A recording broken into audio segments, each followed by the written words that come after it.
called is currently switched off. Please try again later. Thank you. तुम्ही dial केलेला number बंद आहे. कृपया थोड्या वेळाने पुन्हा प्रयत्न करा. The number you have called is currently switched off. The number you have called is switched off. आपके द्वारा डायल किया हुआ नंबर अभी बंद है. माँ, निधि का फोन बंद आ रहा है. आशीष का फोन भी ट्राई किया, वो भी बंद आ रहा है. कल मैंने दोनों को फोन लगाया था, तब भी दोनों के फोन बंद थे. अतुल, मुझे कुछ ठीक नहीं लग रहा है. माँ, तुम एक काम करो, आशीष के पापा का फोन ट्राई करो. हो सकता है आशीष और निधि रितिका और आर्यन को लेकर कहीं बाहर गए हो, या हो सकता है उसके घर कहीं गुरुग्राम में गए हो. नमस्ते गायत्री जी, बहुत दिनों के बाद. रविंद्र जी, आशीष और निधि बच्चों को लेकर वहाँ दिल्ली आए हैं क्या? 2 दिन से मैं उन्हें फोन लगा रही हूँ, दोनों के फोन बंद आ रहे हैं. नहीं तो आने वाले थे क्या वो लोग? लेकिन आशीष ने तो मुझे इस बारे में कुछ बताया नहीं. और ऐसे कैसे दोनों का फोन बंद आ रहा है? आपकी कुछ बात हुई थी इन दिनों उनसे? उन्होंने कुछ बताया था ऐसा कि कहीं बाहर जाने का प्रोग्राम बनाया हो? और गायत्री जी, 1 हफ्ता पहले मेरी आशीष से बात हुई थी, वही हर बार की तरह हालचाल जानने के लिए बस. मेरी भी 4 दिन पहले बात हुई थी निधि से. बातों से लग रहा था कि वो परेशान है, और अब 2 दिन से उनके फोन भी बंद आ रहे हैं. कुछ हुआ था क्या गायत्री जी? निधि परेशान क्यों थी?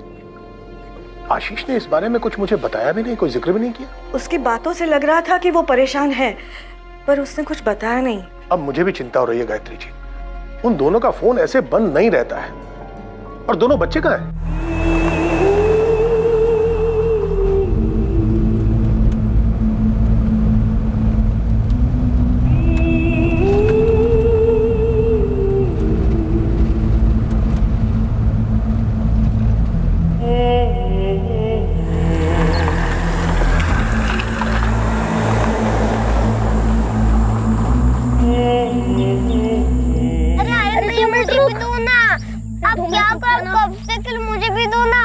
मम्मी देखो ना, आर्यन भैया मुझे खेलने नहीं दे रहे हैं. आप हमेशा ऐसे करते हो. अरे बस 2 मिनट रुक जा, फाइनल लेवल पर हूँ. अरे नहीं, अब मुझे दो ना, मुझे भी खेलना है ना. आप हमेशा ऐसे करते हो.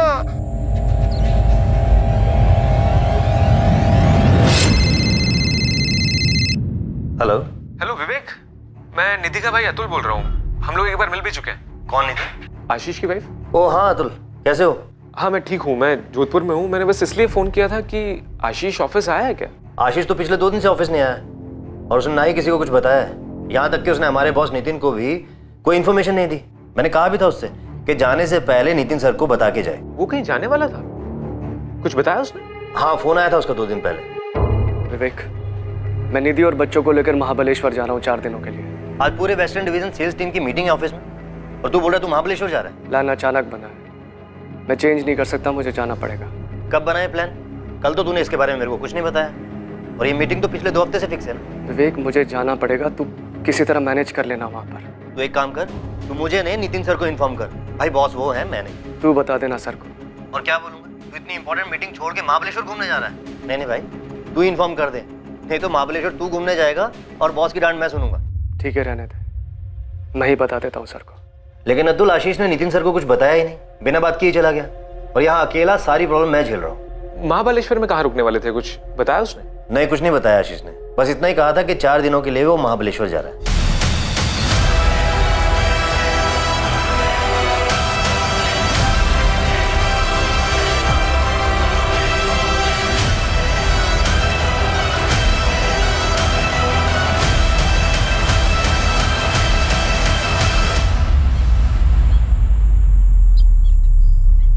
आशीष शर्मा, निधि शर्मा और उनके बच्चे आर्यन और रितिका को घर से गायब हुए अब 4 दिन बीत चुके थे, और उनके परिवार वालों के पास उनकी कोई खबर नहीं थी. निधि का भाई अतुल, जो कि जोधपुर में रहता था, और आशीष के पिता रविंद्र शर्मा, जो गुरुग्राम में रहते थे, अब मुंबई के लिए रवाना हो चुके थे. सर, ये मेरी बहन निधि शर्मा, और ये उसका पति आशीष शर्मा, और ये आर्यन और रितिका. आपने इनके घर पे चेक किया था सर, वहाँ ताला लगा है सर. सिक्योरिटी और पड़ोसियों ने बताया कि कुछ दिन से उन लोगों ने देखा ही नहीं है इनको. महाबलेश्वर में ये लोग रुकने वाले कहाँ थे? पहले भी कभी गए हैं वहाँ? सर, आशीष ने अपने कलीग विवेक को सिर्फ इतना बताया था कि वो वहाँ जा रहा है. हमें तो इस वैकेशन के बारे में पता ही नहीं था. कहाँ रुकने वाले हैं, ये कहाँ से पता होगा सर? हम बच्चों के स्कूल भी गए थे सर, वहां भी कोई इंफॉर्मेशन नहीं थी।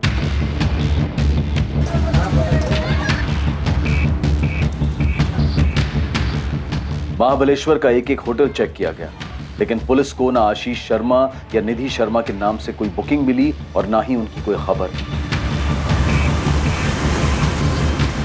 मुंबई से महाबलेश्वर तक के टोल नाका के सीसीटीवी फुटेजेस से भी कोई लीड नहीं मिली। आशीष की कार ने कोई टोल नाका कभी क्रॉस ही नहीं किया था जो उन्हें महाबलेश्वर ले जा सके।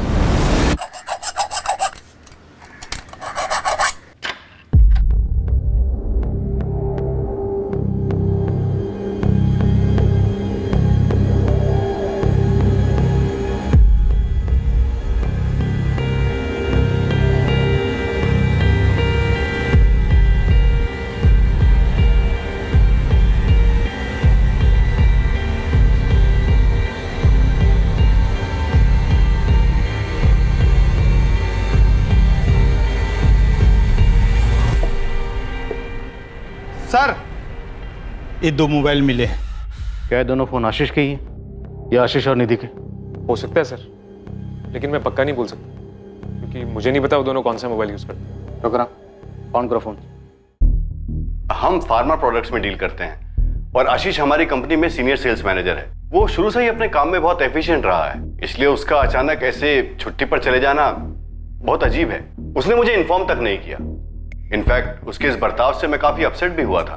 क्या कोई ऐसी बात थी जिसकी वजह से आशीष परेशान था? उसकी पत्नी निधि के भाई अतुल ने हमें बताया कि पिछले हफ्ते जब उनकी निधि से बात हुई वो काफी परेशान लग रही थी। नहीं सर, मेरी जब आशीष से बात हुई तो मुझे कुछ ऐसा लगा नहीं। मेरा मतलब है, हो सकता है ऐसा कुछ हुआ भी हो, पर मुझे महसूस नहीं हुआ। और अगर वो परेशान था भी तो अचानक क्यों एक दिन उठकर महाबलेश्वर क्यों चला जाएगा, और वो भी बिना किसी को बताए? वो लोग महाबलेश्वर नहीं गए। तो फिर कहाँ गए? मेरी तो कुछ समझ में नहीं आ रहा है। वो ऑफिस नहीं आ रहा, महाबलेश्वर नहीं गया, तो आखिर वो लोग गए कहाँ? मैं अभी मिली थी 5 जुलाई की दोपहर को उससे। बच्चों को बस स्टॉप से लेने आई थी, हमारी बात भी हुई। निधि ने तो कोई जिक्र नहीं किया महाबलेश्वर के बारे में। कविता जी, क्या हाल फिलहाल में निधि ने आपसे कोई ऐसी बात कही हो जिससे आपको लगा हो कि वो काफी परेशान है? निधि, तुम एक बार बीकेपी कोचिंग क्लासेस ट्राई करके तो देखो, उनके मैथ्स टीचर बहुत ही अच्छे हैं। कविता, मैंने आर्यन को ऑनलाइन ट्यूटोरियल्स के लिए सब्सक्राइब कर लिया है, वही उसके लिए ठीक है। अरे तेरी बात सही है, लेकिन ऑनलाइन ट्यूटोरियल में टीचर वहाँ खुद तो नहीं होता ना बच्चों को समझाने के लिए, बस कंप्यूटर पे सब कुछ बोल देता है। तू एक बार क्लासेस तो ट्राई करके देख। अगर तू हाँ बोले तो एक दिन मैं अपने पूजा के साथ आर्यन को भी ले जाती हूँ। एक दिन का फ्री ट्रायल ऑर्गेनाइज कर देती हूँ आर्यन के लिए। सच में ऐसे मैथ्स टीचर कहीं नहीं मिलेंगे। अच्छा ठीक है, मैं आशीष से बात करती हूँ। हमने बस रोजमर्रा की बात की थी। उन लोगों का महाबलेश्वर जाने का कोई प्लान है ऐसा तो नहीं बोला। हो सकता है उनके यहाँ घर काम करने वाली कमला को कुछ पता हो। मैडम, मैं 5 तारीख को गई थी उनके घर काम करने के लिए, लेकिन उन्होंने बताया नहीं उन्हें बाहर जाना है, वो भी 4 दिनों के लिए। हमेशा बाहर जाती है तो मुझे बता देती है। कमला, आशीष और निधि के बीच कोई झगड़ा वगैरह हुआ था क्या? मैंने तो कभी ऐसा कुछ भी नहीं देखा है। मैं तो काम करके चली जाती है। 6 तारीख को भी आई थी काम करने के लिए, तो वो वॉचमैन रमेश है ना, उसने बोला साहब और मैडम बच्चे लोग तक कहीं बाहर गए हैं। नमस्ते साहब। साहब, मैंने अतुल जी और साहब के पिताजी दोनों को बताया था। मैंने आशीष साहब और उनकी पत्नी को अपने बच्चों के साथ जाते हुए देखा था, और हाँ, साथ में सामान भी था। और साहब, ये 15 नंबर का पार्किंग है ना, ये उन्हीं का है। गाड़ी वहीं लगी थी। वो आए, गाड़ी में बैठे और निकल गए। और कोई नहीं था उनके साथ? और कोई नहीं था साहब, मैं ही ड्यूटी पे था, मुझे पक्का याद है। सर, ये 6 जुलाई का फुटेज ट्रांसफर किया पेन ड्राइव में। इसमें चारों दिखाई दे रहे हैं, आशीष, उसकी वाइफ निधि और उसके दोनों बच्चे आर्यन और रितिका। महेंद्र जी के हस्बैंड वाइफ के बीच में किसी किस्म का कोई टेंशन था? सोसाइटी में किसी ने कुछ सुना? सर, ऐसा तो मुझे कुछ सुना या दिखाई नहीं दिया। और वैसे मैंने सोसाइटी में कविता जी, 2nd फ्लोर वाली मीना जी और अश्मिता जी से भी पूछकर बात की थी। ये सब भी निधि की बहुत अच्छी दोस्त हैं। इन्हें भी किसी झगड़े या परेशानी के बारे में कुछ नहीं पता। सर, वैसे हस्बैंड वाइफ के बीच में कुछ अंदरूनी बात हो उसके बारे में मैं नहीं बता सकता।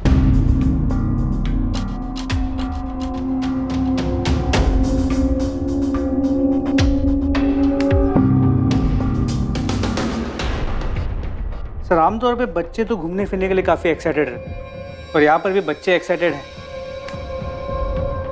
लेकिन आशीष और निधि, इनके चेहरों को देख के लगता ही नहीं कि ये लोग खुश हैं। आप खुद ही देखिए, ऐसा लग नहीं रहा कि छुट्टी पे जा रहे हैं। चेहरे पे इतनी उदासी। और महाबलेश्वर, वहाँ तो ये पहुँचे नहीं। हमने अपनी तरफ से महाबलेश्वर का हर एक होटल, लॉज, सब जगह चेक करा। हमने सर्च ऑपरेशन तो लॉन्च कर दिए, पर किसी भी बाहरी खतरे की संभावना नजर नहीं आ रही। तो साफ है कि महाबलेश्वर वाली बात सिर्फ एक बहाना। लेकिन असल बात कुछ और है, जो सिर्फ पति पत्नी के बीच हुई, जिसकी वजह से परिवार समेत कहीं चले गए। पर सर ऐसा कैसे हो सकता है? दोनों के बीच में कुछ बात हुई हो और हमें भनक तक ना लगी हो। सर अगर दोनों का झगड़ा हुआ होता तो बच्चों पर उसका असर जरूर होता। बच्चे तो खुश नजर आ रहे हैं। हाँ, लेकिन निधि और आशीष वो तो खुश नहीं, और हो सकता है बच्चों को भी कुछ ना पता, जैसे आप लोगों को कुछ नहीं पता। किसी खतरे में तो नहीं है सर? मुझे सच में उनकी बहुत फिक्र हो रही है सर। हो भी सकता, पर आप लोग ही बेहतर बता सकते हैं कि अगर खतरा था तो कहाँ से, क्योंकि बाहर से कुछ नजर नहीं आता। रितिका ने कभी किसी परेशानी के बारे में नहीं बताया। मैंने उसके सारे क्लासमेट से बात की है। अगर कुछ होता तो किसी ना किसी से जरूर कहती वो। और आर्यन, उसकी तो 2 हफ्ते पहले ही पेरेंट टीचर मीटिंग थी, निधि भी आई थी उसमें। उसको देखकर बिल्कुल नहीं लग रहा था वो थोड़ी भी परेशान है। वो लोग 6 जुलाई को निकले थे। उसके 4-5 दिन पहले रितिका और आर्यन के बर्ताव में कोई बदलाव? नहीं मैम, कोई भी बदलाव नहीं था। अगर ऐसा कुछ होता तो मुझे जरूर पता चलता। रितिका भी बिल्कुल नॉर्मल थी।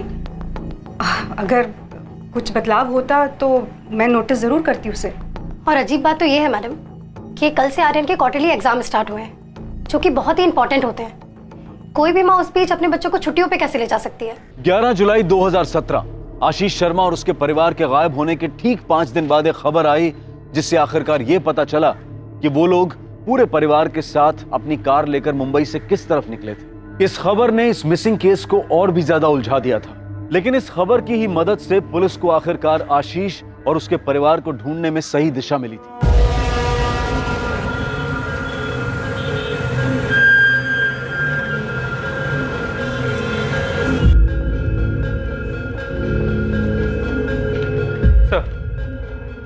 दहीसर चकनाका के सीसीटीवी कैमरा में आशीष की कार की फुटेज मिली। दहीसर चकनाका तो मतलब महाबलेश्वर तो नहीं गए? और आशीष ने विवेक को जो बोला था वो सिर्फ एक बहाना ही था।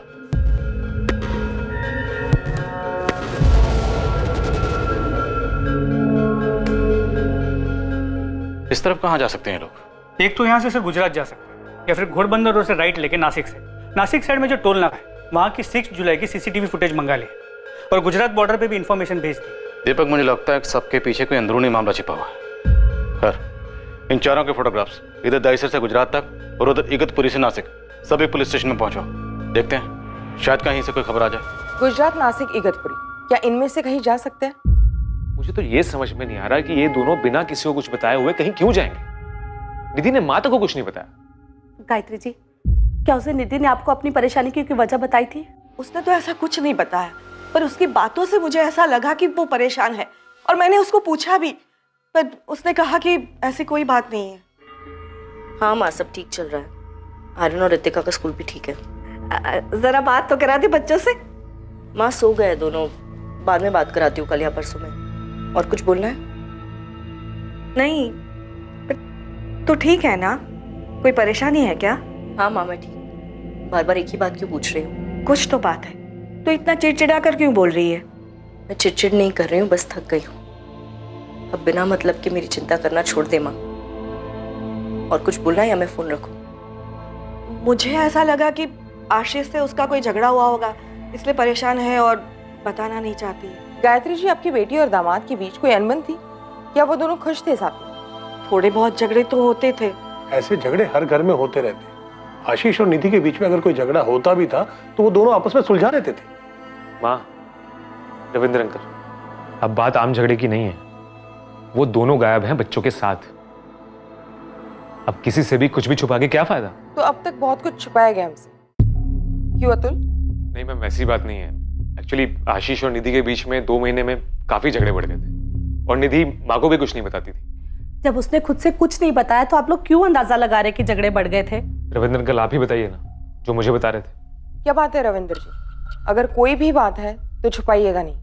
शायद आपकी कोई बात हमें आपके बेटे, बहू और उनके बच्चों तक पहुंचा सकती है। मैडम, अतुल सही कह रहा है। पिछले 2 महीने से आशीष हमसे ठीक से बात ही नहीं करता था। उसके दिमाग में जरूर कुछ चल रहा था। हाँ, तो वो अपने काम को लेकर भी तो परेशान हो सकता है ना। लेकिन इस साल पहली बार हुआ है कि निधि बच्चों को लेकर छुट्टियों के महीनों जोधपुर नहीं आई। हाँ, तो अगर वो आपके यहाँ नहीं आई तो इस बार वो गुरुग्राम भी तो नहीं आई। अरे लेकिन एक मिनट, इस झगड़े का कारण था क्या? यही तो नहीं पता मैडम। ना माँ को कुछ ठीक से पता है, ना रविंद्र अंकल को कुछ ठीक से पता है। आशीष और निधि ने इस बारे में किसी को कुछ बताया नहीं। तो 2 महीने पहले तक सब कुछ ठीक था। बताइए, अब सब चुप क्यों है? 2 महीने पहले तक सब कुछ ठीक था। हमें तो सब कुछ ठीक ही लग रहा था 2 महीने पहले तक। मैडम, उन दोनों के बीच में जो कुछ भी चल रहा था उन्होंने हमें कुछ नहीं बताया, पर यह बात पक्की है कि कुछ तो ठीक नहीं था उन दोनों के बीच में। परेशानी की कोई वजह तो थी।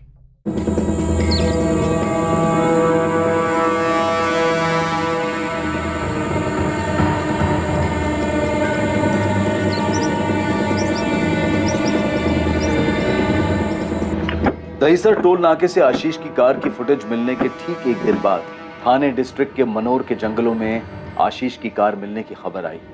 वहां पर देखो सबके।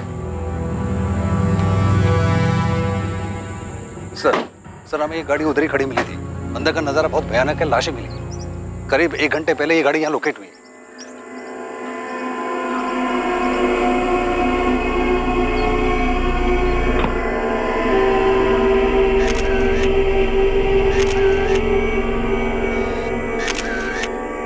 सर वो जो चौथा आदमी है आशीष शर्मा, उसकी लाश अभी तक नहीं मिली।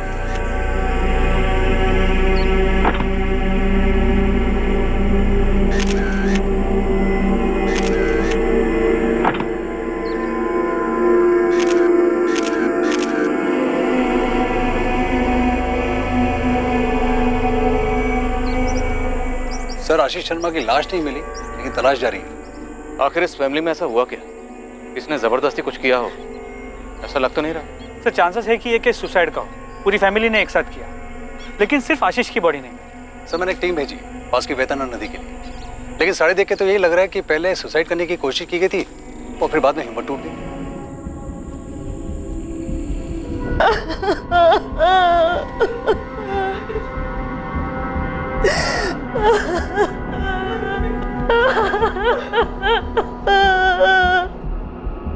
हुआ क्या था इंस्पेक्टर?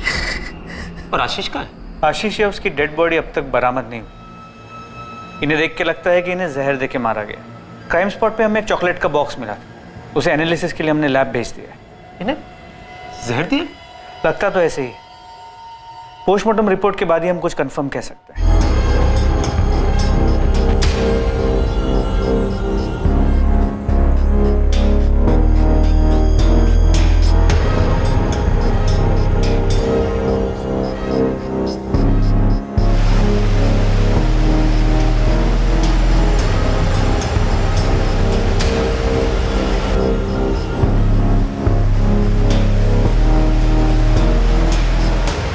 पार्टनर साहब हमारी तलाश जारी है।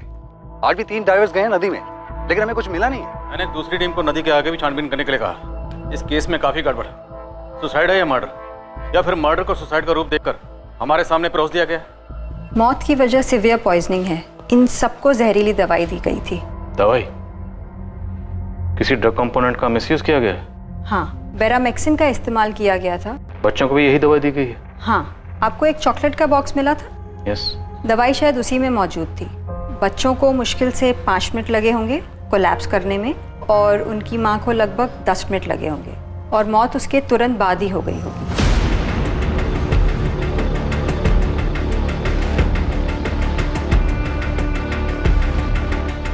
ऑफिसर, आपका अंदाजा बिल्कुल सही है। चॉकलेट्स में बेरामेक्सिन मौजूद है, वो भी काफी ज्यादा क्वांटिटी। ये जो बंदा है आशीष शर्मा, फार्मा कंपनी में काम करता है, तो पक्का इस ड्रग के बारे में जानता होगा। इनफैक्ट हो सकता है कि इसकी कंपनी इस ड्रग की डिस्ट्रीब्यूटर हो।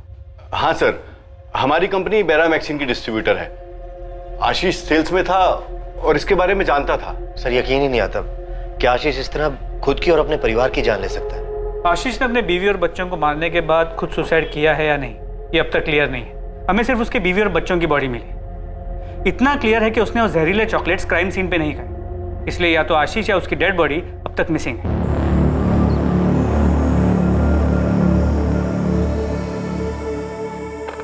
आर्यन, रितिका, ये लो। पापा मुझे बर्गर चाहिए। मुझे भी। लेकिन पापा आपने तो कहा था हम हाईवे पे रुककर बर्गर खाएंगे। प्लीज पापा, मुझे बर्गर ही चाहिए। बेटा उसमें थोड़ा टाइम है, तब तक ये लो चॉकलेट्स खाओ। पापा लेकिन हम यहाँ क्यों रुके हैं? बेटा पापा थोड़ा थक गए हैं, थोड़ा सा बस ब्रेक लिया है ना, थोड़ी देर के बाद चलेंगे। बहुत दूर जाना है ना यहाँ से। ये लो खाओ।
ये बेरामैक्सिन की 4 खाली बॉटल्स और 2 सिरिंजेस।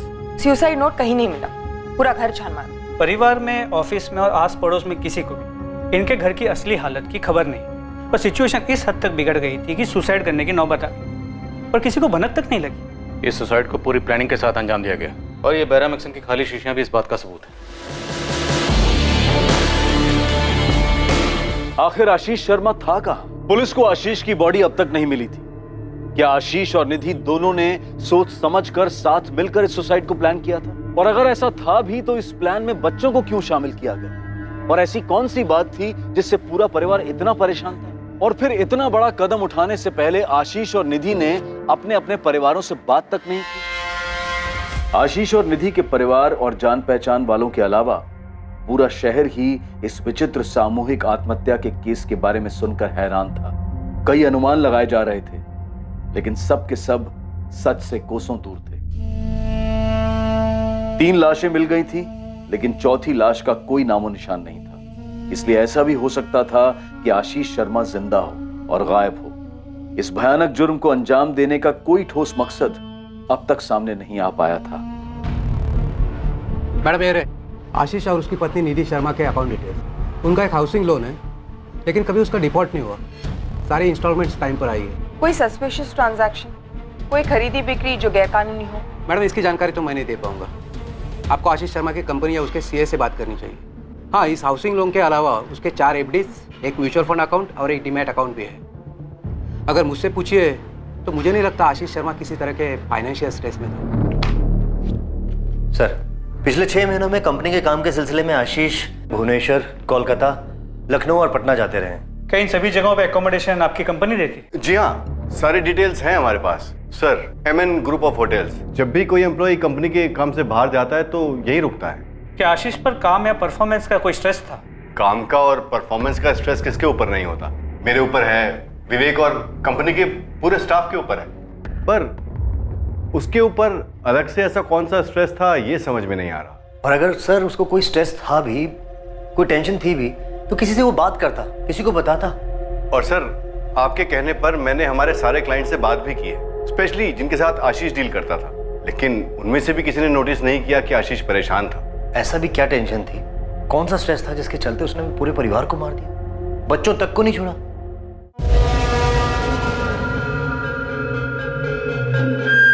सर, मैंने आशीष और निधि के बैंक स्टेटमेंट और फाइनेंशियल डिटेल्स को बारीकी से स्टडी किया। कहीं कुछ गड़बड़ नहीं लगता। कोई ऐसा ट्रांजैक्शन ही जो गलत या गैर कानूनी हो। जैसे बैंक मैनेजर ने हमसे कहा था, फैमिली में पैसों को लेकर कोई प्रॉब्लम दिखाई नहीं देती। सर, आशीष की फोटो को कलकत्ता, भुवनेश्वर, पटना और उन सभी जगहों पे भेजा जहां पर वो काम से जाता था, और उन सभी होटल्स में भी जहां पर वो रुकता था। दीपक, मुझे नहीं लगता कि आशीष इनमें से किसी भी जगह जाएगा, अगर वो जिंदा है तो।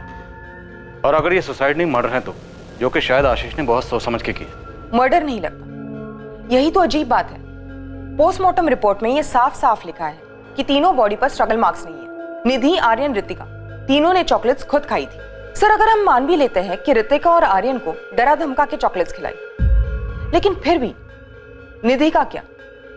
उसने कोई स्ट्रगल नहीं किया।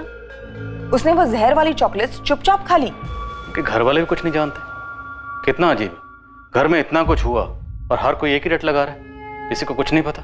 सर, होपफुली आशीष हमें जिंदा मिल जाए, क्योंकि अगर उसकी भी डेड बॉडी मिलती तो शायद एक केस हमेशा के लिए अनसुलझा रह जाएगा और मकसद कभी सामने ही नहीं आएगा।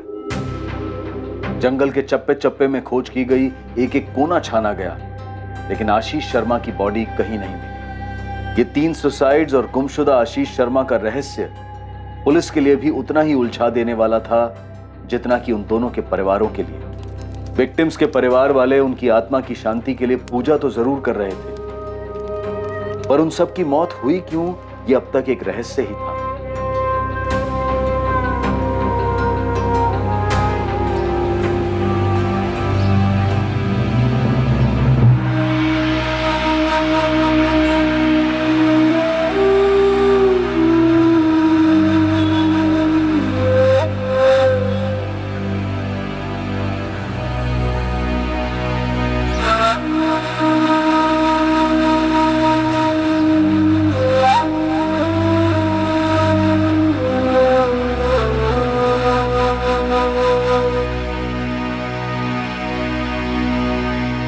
आशीष शर्मा जिंदा था और दर दर भटक रहा था, दिशाहीन और निर्जीव।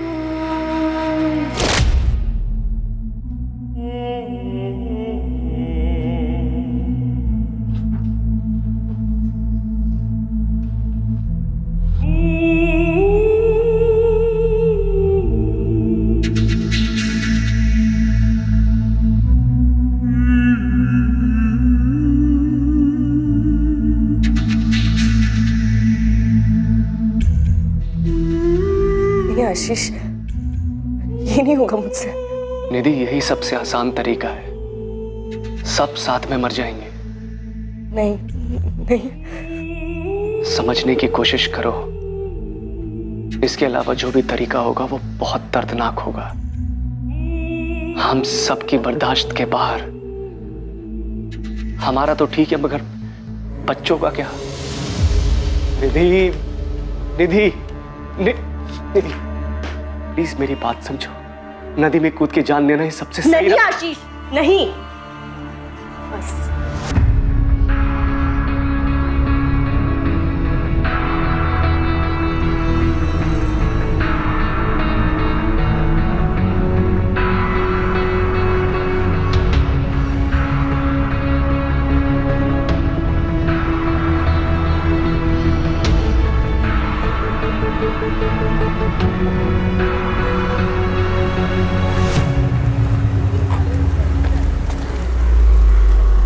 पुलिस पूरी जद्दोजहद के साथ आशीष को आसपास के सभी शहरों में ढूंढ रही थी, लेकिन आशीष इसी शहर मुंबई में भटक रहा था और अब तक पुलिस की नजर में नहीं आया था। एक रेप्यूटेड फार्मा कंपनी का एफिशिएंट एम्प्लॉय आशीष शर्मा लोगों के दिए गए दान, भिक्षा पर जी रहा था। शायद उसने जो किया था उसके लिए वो खुद को दोषी मान रहा था। शायद उसे अपने किए पर पछतावा हो रहा था।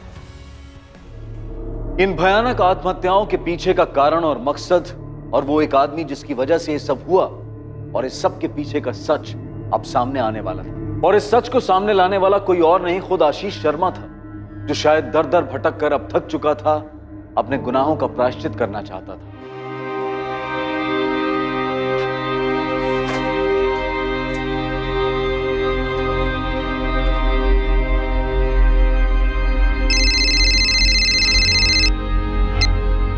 हेलो विवेक, आशीष। थक गया हूं मैं, थक गया हूं भटकते भटकते। आशीष तू है कहाँ? मैंने तीनों को मार डाला।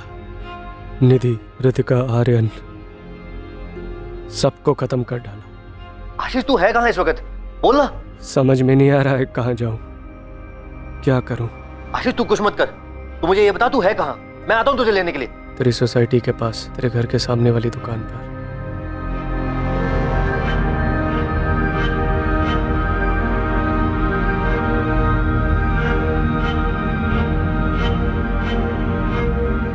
आशीष, आशीष ये तूने क्या कर दिया? क्यों किया? कुछ तो बोल। और ये क्या हो गया तुझे? माँ, अभी अभी फोन आया कि आशीष मिल गया। क्या? उसने कुछ कहा? क्यों मार डाला उसने सबको? उसने अभी तक किसी को कुछ नहीं बताया माँ। मैं अभी मुंबई के लिए निकल रहा हूँ। रविंद्र अंकल और कल्पना आंटी भी वहां पहुंच रहे होंगे। क्यों आशीष, ऐसी क्या मजबूरी थी जिसने तुम्हें अपने परिवार की जान लेने पर मजबूर कर दिया? हम दोनों ने मिलकर यह फैसला लिया था, प्लान बनाया था आत्महत्या करने का।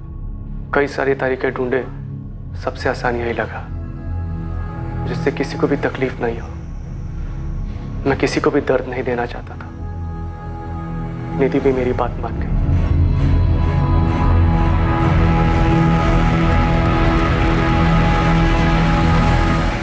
तुम दोनों ने प्लान किया था सुसाइड का? आखिर क्यों? सर, ऐसी जिंदगी जीने का कोई फायदा नहीं था। मैं घुट घुट के नहीं जीना चाहता था। सारी गलती मेरी थी। निधि और बच्चे बेकसूर थे। कैसी गलती आशीष? कौन सी गलती? आखिर ऐसी कौन सी गलती थी जिसने तुम्हें 3 जिंदगी लेने पे मजबूर कर दी?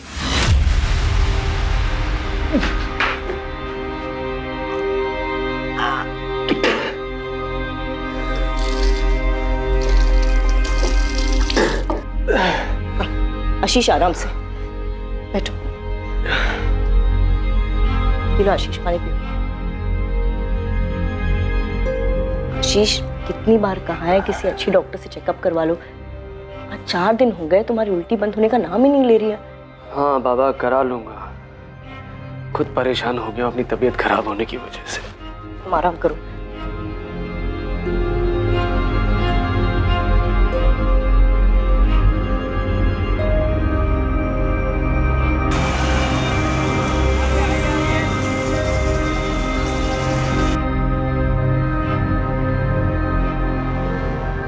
आशीष शर्मा जी। 3500। मैम बता सकते हैं इसमें क्या लिखा है? ये आपको सिर्फ डॉक्टर साहब ही बताएंगे, मेरा काम सिर्फ रिपोर्ट देना है।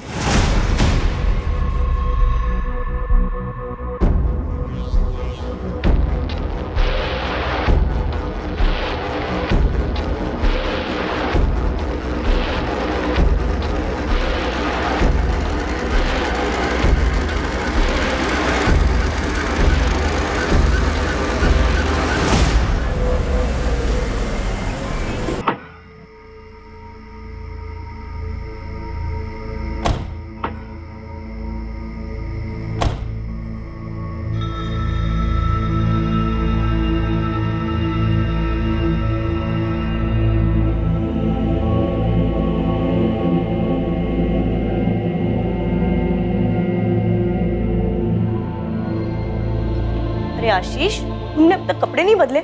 जल्दी से कपड़े बदल लो, खाना तैयार है। मैं तब तक ऋतिका और आर्यन को खिला देती हूँ।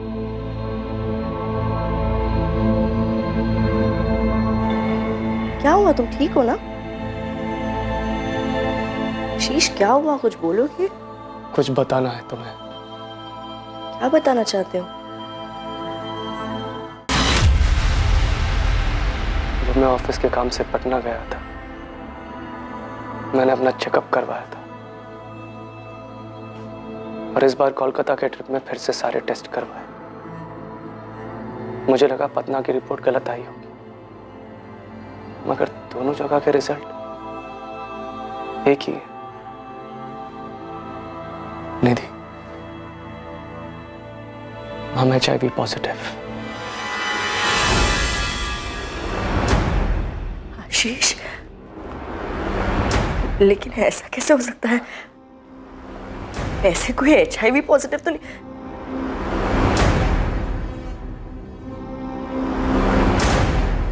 आशीष,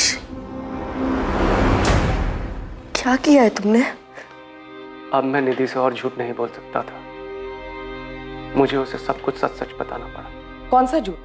ऐसा क्या था जो तुम अपनी पत्नी से छुपा रहे थे?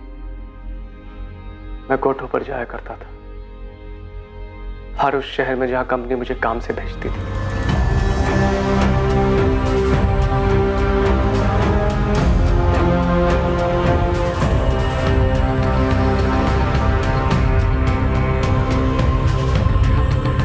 कुछ दिनों से, बल्कि कुछ महीनों से मुझे बड़ा अजीब सा लग रहा था। लगातार तबीयत खराब रहती थी, भूख नहीं लगती थी, बहुत कमजोर हो गया था। मैंने पहले भी टेस्ट करवाए थे, लेकिन निधि को बताने की कभी हिम्मत नहीं हुई। उसे क्या बताता, खुद मुझे यकीन नहीं हो रहा था। फिर क्रॉस चेक करने के लिए मैंने कोलकाता में फिर से सारे टेस्ट करवाए। जो हो चुका था मैं उसे बदल नहीं सकता था, लेकिन मुझे डर था कि मेरी गलती की वजह से कहीं निधि भी तो इस बीमारी की शिकार नहीं बन गई है। निधि इस बात से बहुत नाराज थी, परेशान थी, टूट चुकी थी, लेकिन हमारे हालात उससे भी ज्यादा भयानक थे। मेरे साथ साथ अब वो भी घुट रही थी। आखिरकार मुझे निधि को समझाना पड़ा कि इस बीमारी के चलते हमारी जिंदगी का अंत दर्दनाक ही होगा और हमारे बाद हमारे बच्चे बिखर जाएंगे, अकेले रह जाएंगे। लगभग 2 महीने तक इस समस्या के बारे में बात करने के बाद निधि और मैंने ये तय किया कि ऐसी दुख और तड़प भरी जिंदगी जीने से बेहतर मर जाना होगा। निधि, हम हमारी फैमिलीज और बाहर समाज के लोगों को कैसे मुंह दिखाएंगे? इस बीमारी के नाम पर ही लोग घिन से देखते हैं। और आर्यन और ऋतिका, उनका क्या? हमारे जाने के बाद क्या हाल होगा उनका? उनके माँ बाप की बीमारी का कारण जानने के बाद लोगों ने कभी चैन से जीने नहीं देंगे। सबसे बचने का सिर्फ एक तरीका है, हमें खुद को खत्म करना होगा। हमने मरने के कई तरीके ढूंढने की कोशिश की, फिर ये तरीका सामने आया। मैं एक आदमी को जानता था जिसके पास उसका स्टॉक था। मैंने उसे झूठ बोल दिया कि हॉस्पिटल में इमरजेंसी में इसकी जरूरत है, और उसने वो बॉटल्स मुझे दे दी। तुम सबके मारने का प्लान था, पूरे परिवार का? जी। तो तुम कैसे बच गए? बीमारी तो तुम्हें ही थी ना? मैं डर गया था सर, हिम्मत हार गया था मैं।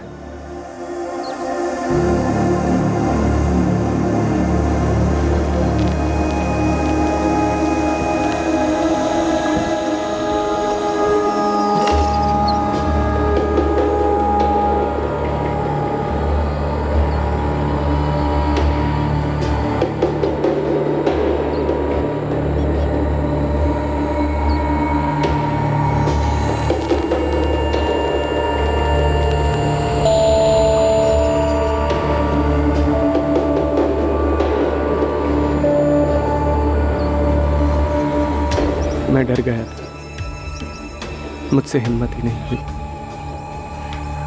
मैं वो चॉकलेट नहीं खा पाया, लेकिन उसके बाद भी मैंने अपनी जान लेने की कोशिश की थी। मैं खुद को फांसी लगाने गया, लेकिन वो भी नहीं कर पाया। उसके बाद मैं कई दिनों तक यूं ही भटकता रहा। कई बार खुद को मारने की कोशिश भी की, मगर कभी हिम्मत नहीं। सर, मैं गुनहगार हूं अपनी बीवी का, अपने बच्चों का। मैंने बहुत बेरहमी से उन्हें मरते हुए देखा है, सब मेरी वजह से। तो तुम्हारे HIV पॉजिटिव होने की रिपोर्ट कहाँ है? तुम्हारे घर की तलाशी में तो हमें ऐसी कोई रिपोर्ट नहीं मिली, और ना ही घटनास्थल पर तुम्हारी गाड़ी में कोई ऐसी रिपोर्ट मिली। वो रिपोर्ट्स मैंने जला दी थी। और निधि की रिपोर्ट्स वो कहाँ है? मैंने निधि का टेस्ट नहीं करवाया था। तुमने निधि के टेस्ट कभी करवाए नहीं, तो तुम्हें कैसे पता था कि निधि HIV पॉजिटिव थी? सर, वो मेरी पत्नी थी, और एक नॉर्मल कपल की तरह हमारे बीच भी फिजिकल रिलेशन था। तो स्वाभाविक है, अगर मुझे HIV पॉजिटिव है तो उसे भी होगा। और बच्चे, उनका क्या? उन्हें क्यों मार डाला? बच्चे बेकसूर थे सर, उन्हें तो पता भी नहीं था कि हमने क्या प्लान किया। लेकिन हमारे जाने के बाद कौन संभालता उनको? मैं और निधि उन्हें अनाथ बनाकर नहीं जाना चाहते थे। समाज में जब सबको पता चलता कि उनके माँ बाप को HIV पॉजिटिव है, जीना दुश्वार हो जाता उनका यहाँ। तुमने निधि के टेस्ट नहीं करवाए, बच्चों का कोई लेना देना नहीं था इन सब, और तुमने उन सब की जिंदगी खत्म करने का फैसला ले लिया। मैं और निधि नहीं चाहते थे कि हमारे जाने के बाद हमारे बच्चे किसी भी परेशानी का सामना करें, इसीलिए फैसला हमने मिलकर लिया था। लेकिन निधि तो मर गई और तुम जिंदा हो। तुमने अपनी बीमारी की वजह से निधि को मौत के मुंह में कूदने पर मजबूर किया। तुम डर गए? तो मुझे भी मार दीजिए सर। मेरी वजह से मेरी बीवी, मेरे बच्चे सब चले गए। मुझे भी जीने का हक नहीं है सर। मार दीजिए सर, मुझे भी मार दीजिए सर। क्या बकवास कर रहा है ये आदमी? सर, मुझे इसकी बात पे बिल्कुल भी यकीन नहीं है। सर, कुछ और ही हुआ है। कुछ और हुआ तो हम उसे ढूंढ निकालेंगे, ये हमारे लिए भी जानना जरूरी है। पर सर, ऐसा कैसे हो सकता है? सर, निधि के साथ इतनी बड़ी बात हो गई और उसने हमें कुछ भी ना बताया हो। और सर, रिपोर्ट्स कहाँ हैं जिसमें लिखा है कि निधि HIV पॉजिटिव थी? और आशीष की रिपोर्ट्स कहाँ हैं? सर, मैं कह रहा हूँ बात कुछ और ही है। रविंदर जी, वही कुछ हम भी पता करने की कोशिश कर रहे हैं। हमने आपके बेटे को टेस्ट के लिए भेजा। उसका कहना है कि उसने अपनी टेस्ट रिपोर्ट जला दी और निधि के टेस्ट कभी करवाए नहीं गए। फिलहाल उसने इतना ही कहा। सर, झूठ बोल रहा है ये आदमी। सर, वो हत्यारा है। सर, उसने बच्चों को और निधि को मार डाला। सर, उसने प्लान ही बनाया था निधि को और बच्चों को मारने का। उसका सर खुद मरने का कभी प्लान था ही नहीं, इसलिए बाहर अकेला जिंदा घूम रहा है। सर, हम आशीष के टेस्ट की रिपोर्ट का इंतजार कर रहे हैं। चार्जेस उसके बाद ही फाइल होंगे। आशीष को टेस्ट के लिए भेजा गया ताकि उसकी सच्चाई का पता लगाया जा सके। या तो ये आशीष शर्मा झूठ बोल रहा है, या तो फिर इसे गलत रिपोर्ट्स दी गई होंगी उन दोनों जगहों से जहां से भी इसने टेस्ट करवाए। He is not HIV positive. Sir, मुझे तो लगता है कि ये आशीष शर्मा झूठ बोल रहा है। मेरी सलाह तो यही है कि 2-3 लैब्स में और इसकी जांच होनी चाहिए। क्या निधि के ब्लड सैंपल से ऐसी कोई बात सामने? नहीं, बिल्कुल नहीं। और अगर ऐसा कुछ होता तो मैं खुद ही बता देती। निधि HIV पॉजिटिव नहीं थी।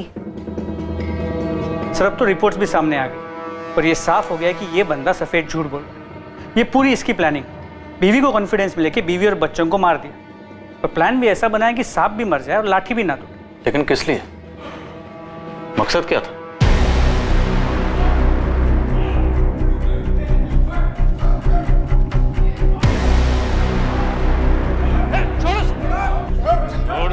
आशीष के ब्लड सैंपल्स दूसरे 2-3 लैब्स में टेस्ट के लिए भेजे गए और वहां भी रिजल्ट यही था, आशीष शर्मा HIV पॉजिटिव नहीं था। आशीष से कड़ी पूछताछ की गई ताकि इस जुर्म का असल मकसद सामने आ सके, ये पता चल सके कि आशीष झूठ बोल रहा था या नहीं। कहीं ऐसा तो नहीं था कि आशीष ने जानबूझकर अपनी पत्नी को HIV पॉजिटिव वाली बात पर यकीन दिलाया था ताकि वो निधि और बच्चों से अपना पीछा छुड़ा सके।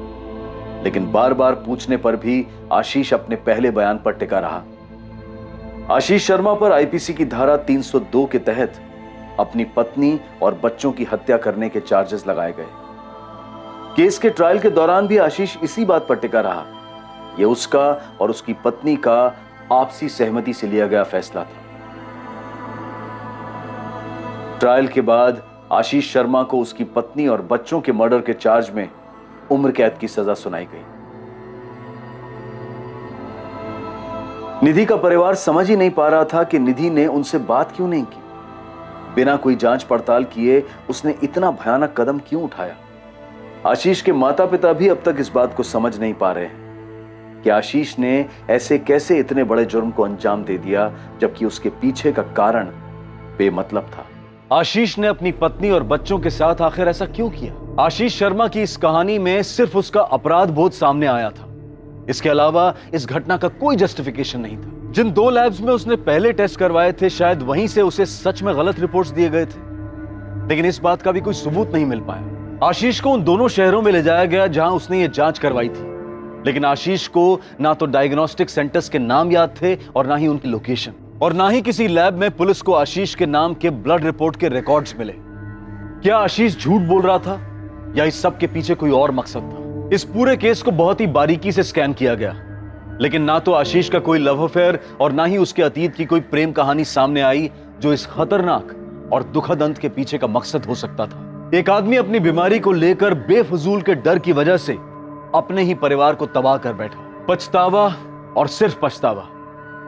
बदकिस्मती से ना तो हम गुजरे हुए समय को वापस ला सकते हैं और ना ही उठाए गए कदम को वापस मोड़ सकते हैं। आशीष ने जो सड़क ली थी उसका कोई यू टर्न नहीं था। समझदारी इसी बात में होती कि आशीष सेकेंड ओपिनियन लेता, अपने करीबी रिश्तेदारों से बात करता। ऐसे नाजुक हालात में आपके अपने ही आपको सहारा दे सकते हैं, ऐसा भयानक कदम उठाने से रोक सकते हैं। अगर आशीष ने भी समझदारी दिखाई होती तो वो 3 मासूम जानें बच सकती थी। अब मैं अनूप सोनी आपसे विदा लेता हूं, फिर मुलाकात होगी एक और नए केस के साथ। और याद रखें, क्राइम और आपके बीच में सिर्फ इतना फर्क है कि आप कितने सतर्क हैं। सतर्क रहें, सुरक्षित रहें। जय Hind. For more updates, subscribe to our channel, click the show links and enjoy watching the videos.